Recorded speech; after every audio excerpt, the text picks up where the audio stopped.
अस्सलामुअलैकुम, कैसे हैं आप सब। Welcome back to my channel. बहुत ज़्यादा टाइम के बाद ये क्या कर दिया है मैंने कितने ही टाइम के बाद ये अपना ब्लॉग आपके साथ ही शेयर कर रहे हैं। पता नहीं क्या हो गया है मुझे। आज मैं आप सबको बता दूंगी कि मेरे साथ क्या हो गया है। तो कुछ हुआ नहीं है, शुक्र अल्हम्दुलिल्लाह, सब ठीक ठाक है। बस ये है कि मेरा यूसुफ़ के साथ रूटीन बहुत ही ज़्यादा चेंज हो गया है। तो इसी ही वजह से मेरे ब्लॉग अपलोड नहीं कर पा रही, तो मुझे टाइम ही नहीं मिलता। मगर मैं रोज़ाना के तौर पर ब्लॉग शूट कर रही हूँ और आपके साथ ही शेयर करूँगी। तो ये है जी मैं अपने दोस्तों के पास गई थी बहुत टाइम बाद। आपको पता है मैं अपने दोस्तों के पास कितने टाइम से नहीं गई थी। मैं तकरीबन 5 महीने बाद चली गई थी उनके पास, क्योंकि फिर जब मेरी प्रेगनेंसी थी तो इससे पहले मैं रोज़ाना उनके पास पार्क में जाया करती थी। तो इसी तरह से मेरा बहुत ही अच्छा टाइम स्पेंड हो जाता। और जब मैं पहली दफ़ा घर से निकली तो मुझे पता नहीं क्या हो रहा था। मुझे तो पहली दफ़ा अकेले यूसुफ़ के साथ बाहर भी निकलना पड़ा।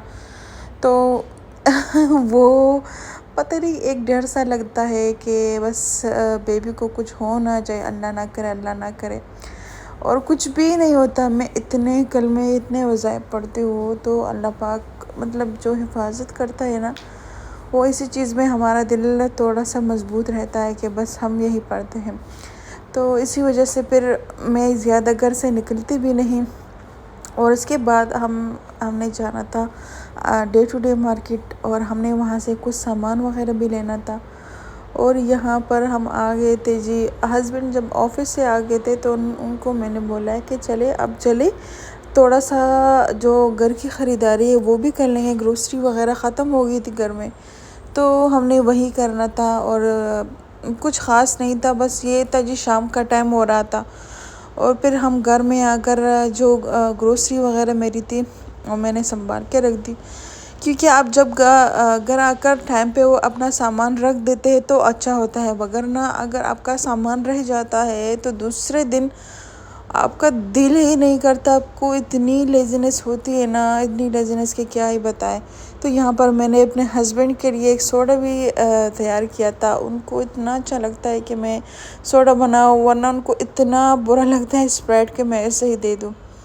ये पास्ता मैंने आपको दिखाया था कि मैंने एक स्टॉक मार्केट से लिया था। इतना अच्छा पास्ता है ना ये, इतना मज़े का था ये। आप इसका शेप देखे, हम तो ऐसे राउंड वाला जो शेप होता है जो बिल्कुल लंबी वाली होती है वही हम लेते हैं। तो मैंने कहा चलो इस दफ़ा जो है हम कुछ अलग सा ट्राई कर लेते हैं। और मैंने सोचा सॉसेजेस और कीमे का पास्ता बनाना था, तो आपको भी दिखा देती हूँ कि कैसे बनता है। यहाँ पर मैंने कीमा डाला हुआ था, कुछ प्याज और टमाटर वगैरह मैंने कुछ भी इसमें नहीं डाला था, बस सिर्फ थोड़े से सोया सॉस वगैरह इसमें डाल दिए थे। और एक ही शिमला मिर्च इसमें गया था, क्योंकि ये होता है कि हस्बैंड को इतना अच्छा नहीं लगता है, फिर वो छोड़ ही देता है। तो मैंने कहा जब बनाना है तो सही बना लिया जाए। तो यहाँ पर मैं पास्ता बना रही थी।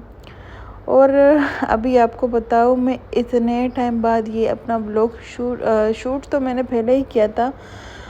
यहाँ पे मैं वॉइस ओवर कर रही तो मुझे कुछ भी समझ में नहीं आ रहा कि मैं क्या बोलूँ क्या नहीं बोलूँ। मतलब ये होता है कि आप जब रोज़ाना के रूटीन पे आप जब ब्लॉग अपलोड करते हैं, वॉइस ओवर करते हैं, तो इतना सही होता है, इतना टाइम आपका सही जाता है। तो यहाँ पर जब मैं 1 महीने बाद अपना ये ब्लॉग आपके साथ शेयर करूँगी, डालूँगी, तो कुछ ऐसा ही होगा। मुझे कुछ समझ में नहीं आएगा कि मुझे क्या करना है, क्या बोलना है, क्या नहीं बोलना है।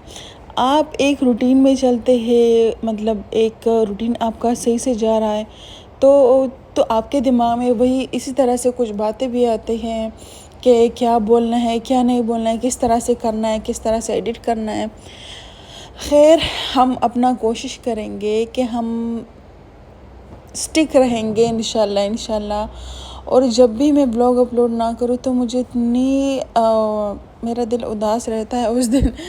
पता नहीं बस क्या है कि बस करना भी है और टाइम भी नहीं मिलता मेरे पास।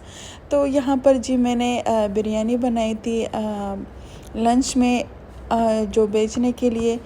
और यहाँ पे मैंने बिरयानी बना ली थी। पहले मैं ये करती हूँ कि बिरयानी चावल वगैरह डाल लेती हूँ, तो उसके ऊपर फिर चिकन पीस वगैरह जो भी होता है, चिकन और या मीट वगैरह का होता है, उसको ऊपर भी डाल लेती हूँ। तो उससे वो क्या होता है कि वो व्यू जब इंसान जब खोल लेता है ना, तो उसको देखने में बहुत ही ज़्यादा मज़ा आ जाता है। तो यहाँ पर मेरे पास कुछ डब्बे एट टाइम ऐसे कम हो गए, तो मुझे इतना डर लगा कि अब मैं क्या करूँगी।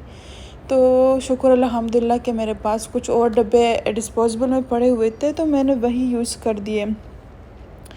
खैर यहाँ पर जी अब मैं आपको ये पैकिंग दिखा लेती हूँ कि क्या पैकिंग की है मैंने।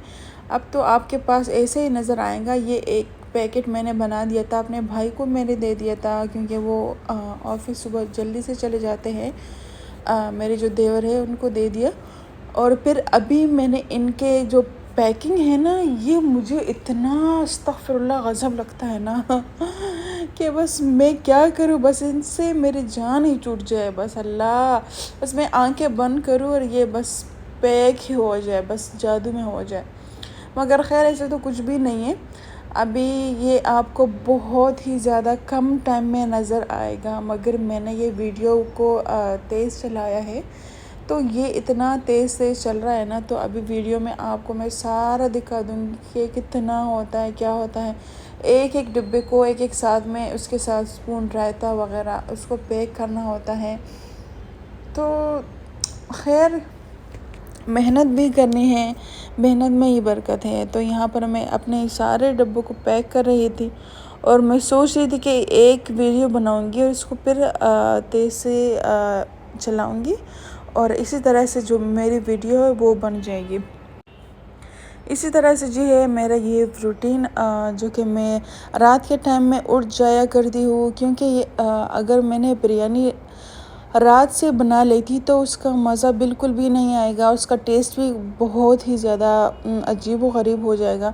तो मैंने क्या किया कि मैं हर रात मतलब सहरी के टाइम में उठ जाती हूँ। मैं यही सोचती हूँ कि बस इसके साथ सहरी भी कर लूँ ना, तो अच्छा रहेगा।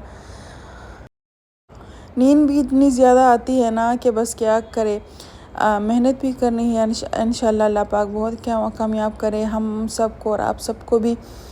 और यहाँ पर जी हमारी सारी पैकिंग जो है वो तैयार हो गई है। अब इसको पैक करना है, मतलब बैग में डालना है और हस्बैंड को देना है। और यहाँ पर मैंने 2 पैक में डाल दिए थे जो स्पैगेटीज़ मैंने रखे हुए थे अपने कुछ फ्रेंड्स के लिए। तो ये था जी आज का हमारा एक छोटा सा व्लॉग। और अगर व्लॉग आपको अच्छा लगे तो प्लीज़ काइंडली कमेंट कर दीजिए और व्लॉग को लाइक कीजिए।